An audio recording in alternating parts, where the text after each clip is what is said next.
welcome to the Dojo Exchange. I'm your host, James Moore. Today we have a special guest. Brandon, can you introduce yourself? Yeah, I'm Master Brandon Lee Williams. I run the Thunderbolt Kenpo and Self-Defense School, Carlisle, Indiana. Okay, awesome. How long have you been doing that? How long I've been doing martial arts or teaching? Martial arts altogether first. A little over 30 years I've been doing martial arts. I'm 43 years old. I've been doing it over a little 30 years since I was a kid. Awesome. What got you into martial arts? My martial arts journey began, about 30 years ago. I was introduced to the arts through the movie Bloodsport and the Chinese Connection, Billy Jack and Bruce Lee, and I just fell in love with karate. And I started. A friend of mine at school knew Tang Sudo. He wasn't a black belt, but his dad was a black belt, and he started teaching me on the playground basically.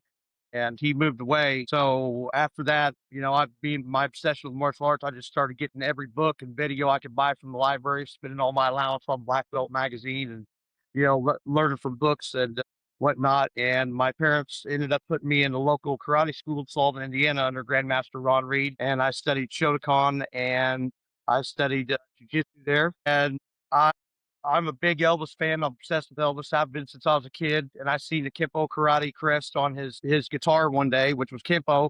Which I don't study American Kenpo. I do Chinese Kenpo. I'm not of the Ed Parker lineage, but I became obsessed with Kenpo. And a guy started coming into Master Ron Reed's school, and he was a Chinese Kenpo black belt and a Taekwondo black belt and a Kung Fu black sash, and out and opened his own school. So I left that school since he knew Kenpo, and that's when my journey began. He taught a style that he put together called Tai Shuido, and he got taught Chinese Kenpo with Taekwondo, kind of all put together in one, and he called it Tai Shuido. That's pretty cool, man.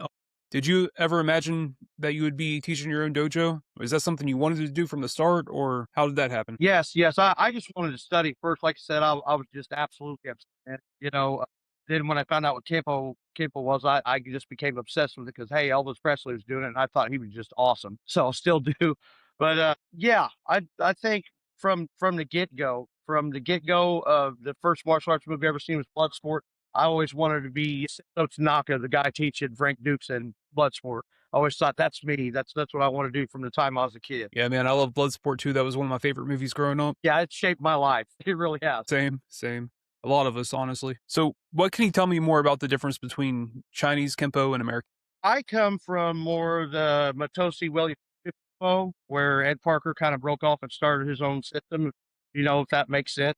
That he started American Kenpo, but mine is more of a kind of very hard, linear but yet circular with our style. But it's more towards the William Chow lineage of Kenpo. Okay. So what inspired you to open up your own school? Okay, here's how it happened. I'm married and I have 5 kids. My wife, I'm married to my wife, Kimberly Williams. Love my life, but I got 5 kids and 3 stepkids, and I trained all my kids from the time they were younger. I had a home dojo, trained all my kids. Only my oldest son really got into it, and that was our thing. That's just what we did together. And so I've been teaching for a while, just to select few, in the family and friends of friends. I've been doing that for about a year, and me and my son have been making plans to open a dojo and like really go at it like, the way you're supposed to as a business, and accept, kind of go big. And we sit, talk and talk. About a month and a half ago, my son, he's 23 years old. His name is Briar. He was tragically killed, hit by a car and tragically killed. So kind of lost myself for a while there. And I knew, in his honor and his memory, I wanted to make this happen. I'm formally having my grand opening Wednesday, August 5th. Formally actually opening the school up to everybody. And, my vision and his vision, I'm making, just come true and to honor him and to just actually do it. I'm sorry to hear about your son, man, but that's incredible that you're doing that in his honor. Yeah. I'm sure. Yeah. I'm sure he's proud. I'm sure he's proud. Yeah. But anyway, I've also got a black belt in Taekwondo, Canblam Kung Fu, and of course I wrestled in school. I did jiu-jitsu and Shotokan. So done a few legit home study courses that I really enjoyed. So I put together everything that I had learned over the years. Actually, me and my son put it together, but we put together everything that we've learned over the years, and we made a belt by belt basic in curriculum for it. And we founded a system called Tai Shuido Kenpo Karate. Tai Shuido would mean kicking and throwing. So you have a lot of years in martial arts. Can you tell me the differences between how martial arts is nowadays compared to how it was back then when you first started? When I first started, I had some pretty my first couple instructors include, Grandmaster Jerry Dodd, my Kenpo and Tai Chuedo instructor. They were kinda like John Kreese-like instructors, karate was kinda rough back then, if you were a teenager adult, we didn't use handgear and headgear when we sparred, and when we were running techniques, if you didn't block that punch, you got hit. So, it was pretty rough, due to, insurance and liability, you can't really run a school quite like that rough anymore. Master Dodd would have us practicing kata in the snow barefoot some days. Me and his two kids that he trained personally outside the dojo, but he's pretty hard on me and the two kids, and he trained us being his two kids that way, not the school, but us, because he was just a personal friend and he accepted me in. But that's how we trained. It was very hard and a lot of bloody noses and black eyes and hurt, but we kept persisting and kept going. And today I think martial arts is great, and we can learn more because we've got the internet, of course, and we can kind of learn about other martial arts. And I think I definitely like martial arts. Better as they were when I was learning from Grandmaster Dodd, just kind of a rough and tough, combat karate school, something that prepares you for the street and, makes you street ready. Yeah, absolutely, man. So, how has martial arts affected your life outside the dojo? I live it every day. It's a way of life. It's not it's I'm a martial artist and I follow karate do, it's my way of life. Nothing's gonna hit harder than life, and it's taught me that when life puts stumbling blocks in your way to just keep going and to fight back and not to stay down, that, no matter what it is, like the death of my son, if it wasn't for martial arts training, I wouldn't be getting through this because I felt just it's the worst thing that's ever happened to me and the worst I've ever felt. And I felt like giving up a few times, but that inner warrior in me told me, hey, get back up, get back up, get back up, keep going, get back up. You're a warrior, and it's helped me to just love my wife and kids harder, and it changes lives. It really does. I've helped students with ADHD, that had their parents say they've got better, and kids with behavior problems, people that's went through maybe something traumatic, and I enjoy teaching the martial arts and watch how it changes them and prepares them to be a warrior not only in the dojo on the mats but outside of it. Absolutely. Absolutely. So, what are some of your biggest accomplishments? I'd say my biggest accomplishment, I received my fifth on black belt from Grandmaster Jerry Dodd in Tai Chuedo and Chinese Kenpo, first degree in Taekwondo, and that's my biggest accomplishment. But I was able to meet Frank Dukes at one of my fights years ago when I was doing that, and I was sponsored into the Black Dragon Fighting Society, which was a dream come true. So I've been a member for years, and so I got to. He's the reason that I martial arts. And I think my biggest accomplishment in the martial arts was a week after my son died. He was supposed to go to the Black Dragon Five Sided reunion with me, and I decided to go anyway. And so we went, and we all got on the mat, and I broke a world record. We were on the mat for 13 and a half hours straight, and broke the world record with the International Fighting Arts Association, Black Dragon Fighting Society, and I did that in honor of my son. I don't know how I got through that because it was pretty rough, but I did, and I think for to me, my biggest accomplishment was breaking that world record because I did it in honor of my son and becoming a part of the Black Dragon Fighting Society because my life was changed through the move to Bloodsport. That's awesome. Can you tell me more about that world record? Yeah, so I guess there's a previous world record. I'm not sure what it was, but basically what we did, we all got together at a seminar, and we had, a, a big area in the motel where we had seminar, and we laid mats out. And Hashi Frank Dukes comes out, and he says, "Well, we're going to do things a little different this day. We're going to break a world record. We're not going to have a lunch break. We're not going to eat supper." And they brought in boxes of protein bars and some energy gel drinks, and stuff, so we didn't have to get get off the mat. That we could go this whole time, and we spent 13 and a half hours on the mat, nonstop training, and nonstop teaching. Wow, No breaks. that's awesome. So, a big part of this is trying to strengthen the martial arts community. Do you think it's important that other martial arts styles learn from each other? Say that again. Do you think it's important for other martial arts styles to learn from each other? Yeah, I do. I great to exchange techniques and ideas. Like I said, I got my basis as Chinese Kenpo karate, but I borrow from other arts all the time. Like trapping tech. You know, great. I think definitely get along and exchange techniques and ideas. Yeah, same here, man. Obviously, we're taekwondo, but we incorporate a lot of head movement from boxing and stuff like that with our school. Right. What's some advice that you would give somebody opening up your own school since that's what you're doing right now? Like, tell me about that process. How hard has that been?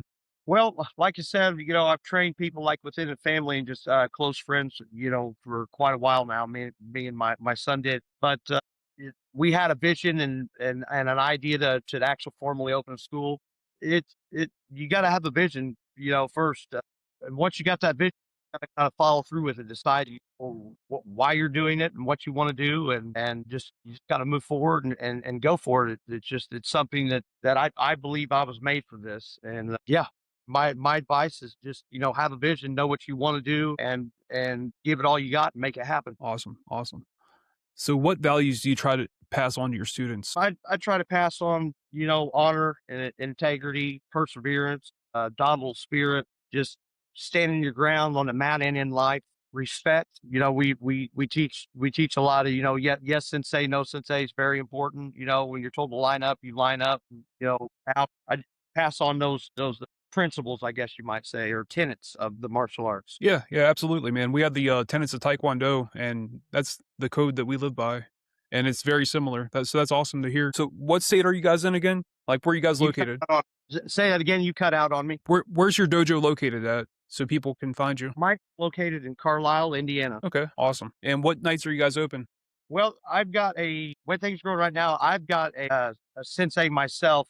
We know each other for a while, but he's my new sensei. He teaches Shotokan karate actually. So he holds classes here on Mondays from 6 to 7. And August 5th, I'm formally opening my school up, and I'll be holding classes from Wednesday to 6 to 7. And as far as how many students we get and what goes on, we'll probably go from there and have it open more days. And we Awesome. also do That's private that's lessons. incredible. Oh, Yeah, that's incredible, man. So, before getting back into it, man, how long of a break did you have in between martial arts? well, actually, I had about a 5 year break. I went through a little rough patch in life, and I got a divorce, and I had about a 5 year break from the martial arts. I came back last year. Actually, I came back last year. I just wasn't complete without it, and other than that, I've just been pretty much 30 years steady. Wow, 30 years still, that's impressive. That's a long time, man. I took a little break after Yeah, my I'm a daughter was little born, but I'm a little obsessed with it. I'm the type of guy, there's chess and there's checkers. I do martial arts like it's a checkers game. I dissect everything, and that we have a set curriculum and there's set curriculums, but if that don't work for me, I'll modify that so it will, because you don't work for me. And I encourage the people I teach as well, modify these techniques to work for you, because maybe you maybe a little bigger, taller, shorter, maybe a little slower, it don't matter, but I think it's important to modify, almost like you make the art yours, to modify yourself. So so tell me a little bit about your structure. What's your rank structure like? my rank structure is white, yellow, orange, purple, blue, green, brown, and black. We have a kata each belt level, and we have so many techniques each belt level. We incorporate wrestling and a little bit of Brazilian jiu-jitsu so that we're covered when we're on the ground. We also, of course, use our hands, feet, elbows.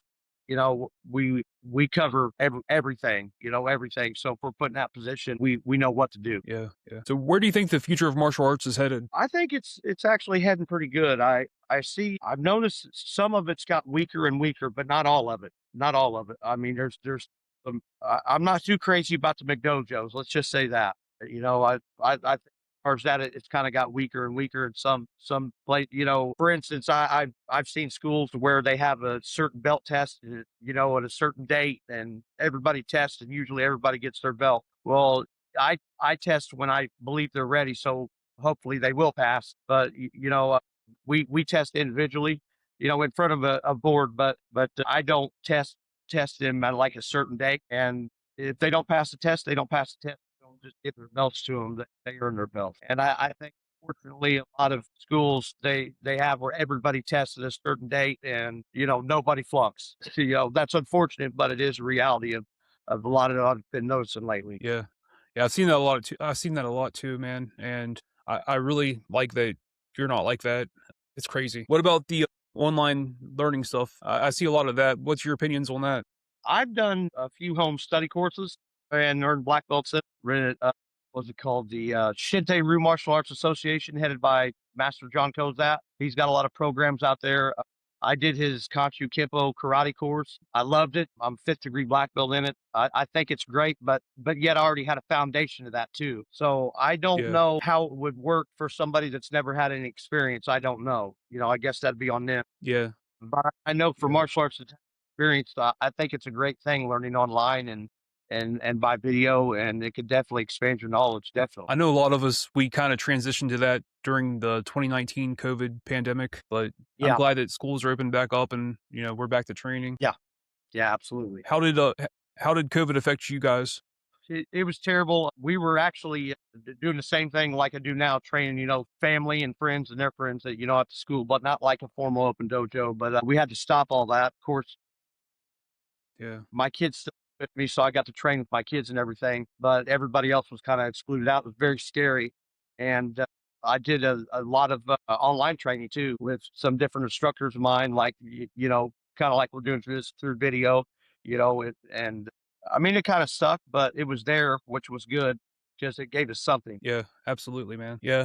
The online stuff, I'm for it. I'm 100% for it. I just like you said, if you don't have any training prior, I don't think it's gonna help, but I if you Absolutely. do, you know Yeah. so do you have any honorary black belts in other styles, or Say that again. do you have any honorary black belts in other styles? Because like, I know sometimes, like, you're high up there. I didn't know if you ever, like, been guests at other dojos and stuff, and I've got an honorary black belt, an honorary 6 Dan black belt in Kenpo karate from a fellow Black Dragon Five Society member, but it's just honorary, and I'm a fifth Dan. yeah, And honest, I plan on just staying at fifth Dan where I'm at now. I worked hard for it, and I don't plan on upping my rank any at all whatsoever. I just plan on staying at fifth Dan for the rest of my life yeah. anyway. So Yeah, same. I have an honorary as well, but I claim my taekwondo because that's my background. absolutely. So training, what? Tell me about your training regimen. How do you go through that? Take me through it. Okay, we usually start out a class, you know, we bow in, we stretch, we do push-ups and set-ups, to try to keep our body strong. Just we don't lift weights or anything, but we just stretch, we do push-ups, we do set-ups, and then we go through the basics because in Chinese Kenpo, advanced technique is just more than one basic technique put together in flow motion. So so you want to learn the secrets to karate, in my opinion, it's those basics, so we Absolutely. do snap, reverse punches, hook punch, we drill the basics because you got to have a good foundation, your stance and your basics, targets and weapons. And we do Yeah, in our adult class, and like some personal students of mine, we do sparring, we wear gear. We're going to wear gear with my school, but in the classes I hold with my family and their friends, we spar pretty hard with no gear. And when we throw a punch, you better block that punch or you're getting hit. We train pretty hard like that. But just calm down that a little bit for a school, so I don't get any trouble teaching. I'm gonna definitely calm down that a little bit, but yet make sure my students are prepared for the street, or because if you don't know how to take a hit and you're attacked on the street, once you get hit in the face, everything's going to go out the door right there because you don't know. yeah. And resistance, we start out at our lower belt levels, just doing the techniques with no resistance. But then the next belt, say you go from white to yellow, those white belt techniques, that yellow belt, you'll learn those techniques, but you're also going to start training those white belt techniques you learn with a resisting opponent. So some people are torn about this across the martial arts. If you get somebody from another style, and let's say that a dojo closed down in your area, and you get 3 or 4 students from them, would you start them over as white belts, or would you honor their rank? I would honor their rank and just work with them and get them Yeah, through because I would respect them. Honestly, that's just me. I'm not going to make them put on a white belt again. I'm going to honor their rank, but everything changes for them because just like Taekwondo and Kenpo are two different things, but we have way different stances, and I'm gonna build them up from the foundation, and it's hard to get used to because my foundation is Chinese Kenpo karate, and like I'm doing Shotokan, which was what I originally learned from a real instructor with Shotokan. But I'm doing Shotokan with my sensei now, Danny Bedwell. He's 71 years old. And he's still going, by the way. But I'm having a little bit of problems getting used to a few things like the closed fist and not keeping your hands open, and the blocks. It's a little bit rough transitioning, yeah, but it's Yeah. possible. Yeah, I took Shotokan in middle school and high school, and it's a good karate. I mean, I love Taekwondo, but Shotokan's great. Yeah, yeah. I love all martial arts. I love them all. I love Brazilian Jiu-Jitsu, but I would never. I have no desire to go out, learn to become a black belt in Brazilian Jiu-Jitsu. But we have adopted a lot of things from my high school wrestling, and also we've adopted some things from Brazilian Jiu-Jitsu, incorporated to our system, just so we're ready if it ever goes to the ground. That's not what we want in my system, but it is very possible and it does happen. So I want my students to be ready if we go to the ground. My idea is to keep standing as much as you can because there might be pavement there. You don't want to be on the ground and pavement, and there might be more than one person. You definitely don't want to be on the ground. So my idea is to, if I do get to the ground, to improvise and get up as quick as I can. Absolutely, man. I've never formally taken Brazilian Jiu-Jitsu, but I have a friend that's a black belt, and we cross train, and it's a great skill to have, from the ground up. Yeah, that's the way it's worked out for me is Brazilian Jiu Jitsu. I got a Brazilian Jiu-Jitsu black belt friend. So yeah, just to let you know, I didn't know if you want to know, but our school is chartered by the Thunderbolt Kenpo Association International. It's based out of the UK. It's headed by Grandmaster Peter Lee. He's called they call him the one armed kung fu man because he's only got one arm. And, he moves amazing. He's a wonderful kickoist. Our school's chartered through him, and we follow by their bylaws, and it's just a really great thing. That's incredible, man. How hard of a process was that getting put together, or did you already know? I met him online. Started talking to him quite a bit when I heard about his association. My instructor belonged to the association, my Kempo instructor, and started like training online with one another. Especially during COVID, and just kind of went from there. And I decided, this is definitely what I want for my school, and I like the way they handle themselves and carry themselves as an association, and him as a head grandmaster. And I just felt like to me it was the best, so I wanted to be with the best. Yeah, absolutely, man. I get that. I mean, our school is affiliate like this, the ITF, what I mean, all that stuff. So I get it. Right, right. This is our, which I'm going to send you one of these, but this is our association patch, but with their permission, this is our school patch too. So we just use this as our school patch. But it looks like that, That's and all. I'm going to get one out to you. And I also had a patch made that says "Always kicking for Briar" for my son, and I'm going to get one of those patches out to you too as well. Thank you, man. That's an honor.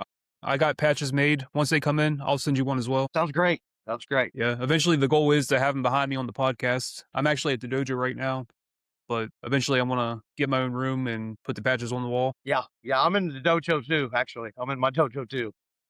So my dojo, it's a like this part is the main dojo. It was a garage. Me and my son completely did this ourselves. We converted the garage, insulated, put up walls and ceilings and yeah, that sort of thing. Me and my son Briar did this, and it got room connected to that was connected to the garage, which is now the dojo, and that is just a completely matted room for like throws and jujitsu and like our Brazilian jiu-jitsu kind of where we go in there just be kind of rough, and not get Yeah. hurt because the floor we got here we got horse stall mats, and above that we got a wrestling mat above that. Yeah. I saw the pictures on Facebook, man. It looks really sharp, and I'll share it. I'll edit it into the podcast Thank so you very the much. viewers can see. You're welcome. So, what all weapons do you guys train in? We do the bow staff and the sai. We do not we don't do knives, but we have knife defense. We do that. We do some improvised weapons too, like through the bow staff to the side. We teach like you can use a magazine or a stick from a guy, just whatever. We teach improvised weapons, but we do a bow staff in the side. We do a bow kata called yongso is our bow kata, and our sai kata is called reef. That's pretty cool, man. If I'm ever in the area, like I'll have to train with you because I don't know how to use a sai at all. It's not my favorite weapon, but it was my instructor's favorite weapon. You know, Yeah, I love the bow staff. I always have, but it was my instructor's favorite weapon, and it was just part of it. If you didn't know the psychology, you weren't getting a black belt. So, kind of one of those things. And it's fun to be able to go to tournaments and enter into a weapons tournament. Of course, whether you use bows or yeah. sights, it's great if you're into that thing. Yeah. So, speaking of passing down traditions from your instructors, what's some things that you've taken from yours? Like, imitation's kind of the highest form of flattery. So, I know there's some stuff that I've taken from mine over the years. Like, from when I was a kid, I had a sensei and he was really great, and I still incorporate some of the drills today. What's some of the stuff that you've taken from your instructor? I'm probably everything. I got kind of Master Dodd, my Kenpo instructor. I just worship the ground he walked on. Just the way I teach. I really incorporate the discipline dojo. I incorporate that. Just pretty much everything. He's kind of like a role model to me. I mean, I've modeled my whole life after my Kenpo instructor, Master Dodd, and of course Frank Dukes. Frank Dukes is really a blood sport changed my life. I wouldn't be here today if wasn't a kid. Didn't watch. I remember we watched Bloodsport. And I looked at my dad and said, "Hey, Dad, I got to learn karate. I got to learn that stuff." He said, "Oh, wait, wait." And we went to the movie store and he got this movie named Billy Jack, and then he got the movie Chinese Connection with Bruce Lee, and that was the third martial arts movie I ever watched. The day after I watched Bloodsport, I was like, "Man, I got to learn karate." I just became Yeah. obsessed after Blood. Yeah, so it was like Yeah. when I became part of the Black Dragon Fighting Society, of course, got to meet and be a part of that and actually trained with Frank Dukes, who if it wasn't for Bloodsport, I wouldn't be doing this today. It was a very high point in my life, just a dream come true. Yeah, I love that movie too, man. Like I said, it inspired me. Watching him break those bricks with the Dimmock, it was incredible. Yeah, yeah, he actually he really does that, and he can really the coin trick see Van Damme do, where he grabs a coin out of his hand. He actually Yeah. does that too. He could be blindfolded. You come at him, and he'll move out of the way. He's good blindfolded. He's an amazing man. He's very big. He's a bigger guy, but people I don't think until I met him, I didn't really realize, how, bigger of a guy he is, but he's a wonderful martial artist. He broke a record. He broke through bulletproof glass with his fist. You catch it on YouTube. It shows him breaking a Jack Daniels bottle full with palm heel strike. He breaks think two whiskey bottles with a double round kick, and then bulletproof glass. He breaks through the bulletproof glass. It's just simply amazing, and he's just being around him. He's so full of knowledge. He's so full of knowledge. And I definitely wouldn't want to be on the receiving end of him. He really is like no hype. He's a wonderful martial artist. Yeah. Yeah, speaking of the size comparison, I saw that picture of you standing beside him, and I'll edit that in so that way viewers can see it. Yeah, he really is a lot bigger than you, man. Like he's a giant. Yeah. What it looks like. Yeah. Yes. Absolutely. So outside of martial arts, what all hobbies do you have? Outside martial arts, I am a Elvis fanatic. If he was alive, he'd have a restraining order on me. So I collect lots of Elvis memorabilia. That's my hobby. I collect Elvis things. Then I listen to Elvis on a regular basis. I don't know why I've always loved Elvis Presley, especially when I found out that he knew, martial arts. But like I said, that's how I found out what Kenpo was. Of course, I didn't end up doing the same style of Kenpo that he done, that part of American Kenpo, but I did, Chinese Kenpo, which is good enough for me. But my hobbies are all Elvis really, and my wife and kids and my grandkids, my parents, it's just that and family. That's awesome, man. That's awesome. Do you play guitar? Yes, I do play guitar. I love playing guitar. I used to be a minister years ago. I was a minister for the Full Gospel Assembly churches. I'm still ordained. I'm not a minister anymore. Still Christian. I'm not a minister anymore, but I played guitar in church a lot. I started playing guitar in church, and I used to play the old.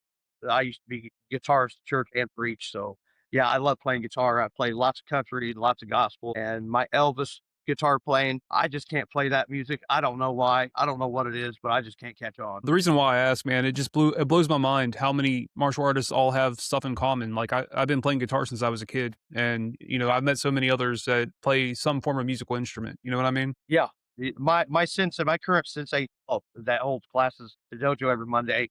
He plays guitar. He's also a minister, and he plays guitar as well. That's awesome. That's awesome. So is that a Wing Chun dummy behind you? Yeah, yeah, I just got it. I've wanted one my whole life, and I've been looking for one for about a year, and we finally found one Found one. I think I got it maybe 2 weeks ago. Finally found one 2 weeks ago, and I've been playing around with it. And luckily, my sensei's got one of his students. He's a fifth degree black belt. Luckily, he knows how to use that thing. So I've got a teacher for that too. So I just got real lucky. So That's awesome. I but yeah, I've always wanted to work with the Wing Chun wooden dummy. But honestly, they're very expensive, and then shipping's probably and Yeah. and I live in a small country town, and me and my wife I've been looking for it for about a year straight, me and my wife, and we got on Facebook Marketplace, and I just happened to type in Wing Chun wooden dummy, and one showed up less than 20 miles from where we were at, and they said it was $150, so I practically ran there. Wow, that's a good deal, man. So tournaments, are you planning on entering your students in any tournaments coming up? Absolutely, absolutely. We're gonna do tournaments. Yeah, yeah. Awesome. I myself have not done a tournament for probably 7 years, but I used to do a lot of tournaments. I've won a lot of tournaments and weapons and kata and fighting. I think the martial arts do need that. They need that definitely. Like the ultimate, for instance, a former UFC champion, Shotokan Karate black belt. I think he was such a good fighter because of his going to all those point fighting tournaments, make him a wonderful fighter the way he was. So Yeah. yeah. It's been years since I've done it. My students, like, I'll train the students and we'll go participate that way. But we found one of my old medals here, and now it's wind chime. Wow. It's so old, man. Yeah. Sorry, my son just walked in. He didn't know I was having an Oh, you're good. interview. You're good. You're good. So, how many years did it take you to get your first black belt? Lord, I may be a slow learner because I trained for quite a while with Master Ron Reed. My first real legit karate instructor. I got to green belt, and then I met Master Dodd. I met Master Dodd, in Kenpo, and in Kenpo it took me, I do believe, around 3.5 years. So call me a slow learner, but he was just, he was pretty hard. I remember my first degree black belt test, I took that and I flunked it, and I went home very upset. But that's just the way it was. I made one mistake and I got flunked, and I was able to take it again. And actually, I think I slept with my black belt for like a week or two after I got it. Yeah, I just loved it. Yeah. So Yeah. yeah. Yeah. Taekwondo has a very bad reputation of belt factories and getting your belts real fast. It took me a while too. It was like 5 years. I was a green belt for probably a year just because I never ranked up. It means a lot more to you though when you what am I trying to say? When you put in the hard work and the time. I lost you. Are you still there? Hello? And we're back. Sorry, guys, we had some technical difficulties, but we are back. So, where were we? Japanese. They didn't want to have nothing to do with it. Can you hear me? Yep. Can you hear me? Yeah, I can hear you now. Awesome. Now I can hear you. Their uniform, their clothes. All right. So, where were we? I'm not real sure what we were talking about. That's why they took the high belt, the red belt. We were talking about tournaments. If I was going to enter students in tournaments. Oh, yes, yes. Doing that. Yeah. Yeah. They take the highest martial. So, what are you hoping that your students take most from you? I hope they just learn to basically gain some confidence, be able to protect themselves and their loved ones, uh, learn to respect everybody around them, uh, to love hard, show respect where it's given, and I just want them to succeed not only on the mat but through of karate. Uh, yeah, karate do as a way of life.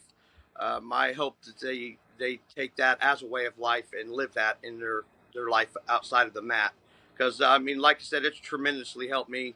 Uh, I'm going through the worst time right now, to be honest with you, that I've ever went through. It's really tested me as a warrior. And if it wasn't for my martial arts training, um, I wouldn't be making it right now. It's taught me to just no matter how hard life hits, hey, I'm a warrior. I got to stand back up and fight back in that sort of manner. Absolutely, man. I'm proud of you. Like, you're the definition of perseverance. And I want my students to take these lessons, like from my, apply outside of life, because nothing hits harder in life. We all know that, no matter what it is. Uh, I just want them to be warriors in life, and even to learn that even when life knocks you down and life punches you, you get back up and you move forward. You may be bruised, but you move forward. Uh, you know, there's no option. We're not throwing in the towel. Nobody's throwing in the towel. We're not staying down. We maybe get knocked down. There's no option. We will get back up. Things are going to hurt, but we're going to get back up because we're warriors. Absolutely. Absolutely. So you've had a long time in martial arts, 30 consistent years. Yes, sir. Looking back on your journey, what has martial arts given you that you did not expect? Um, I'd just say everything. It's just everything. It's kind of given me a balance in mind, body, and helped me. Like in rough times in life, it's played off the mat. Um, it's showed me, respect. And just you know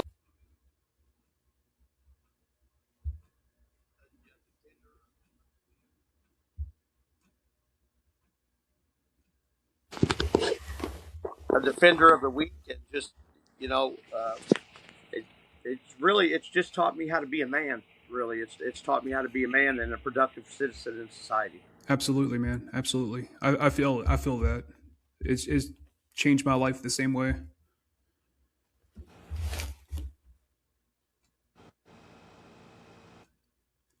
So do you plan on doing any events or seminars or anything like that yourself?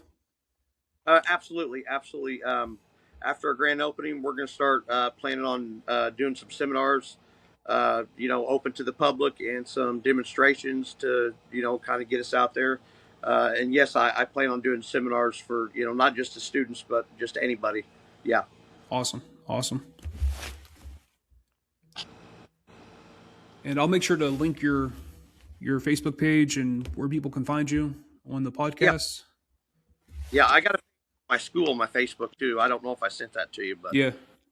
yeah, everybody's more than welcome to come to that in the chat.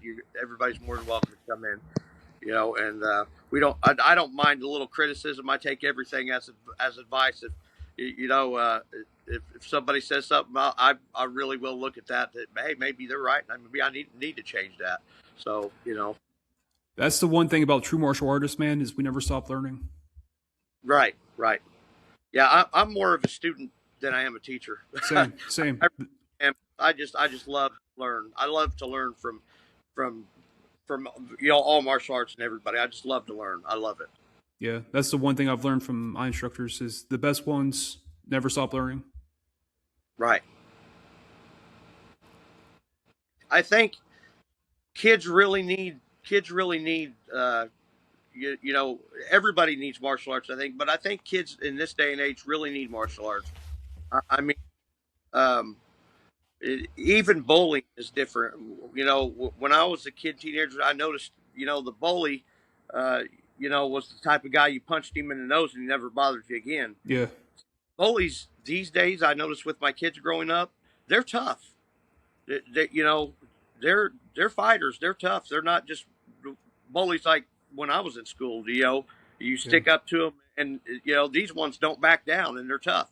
yeah, So it's just a different day and age. yeah. Yeah, Or worse, they might have gangs or weapons. yeah, absolutely, absolutely. Yeah. So I want to ask you a closing question.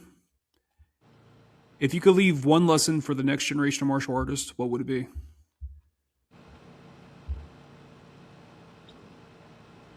Keep moving forward.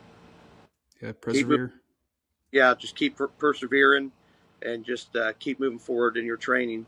And if you keep moving forward in your training, uh, it'll just teach you to be a warrior and get that mindset, and you'll succeed in life no matter what comes your way in life.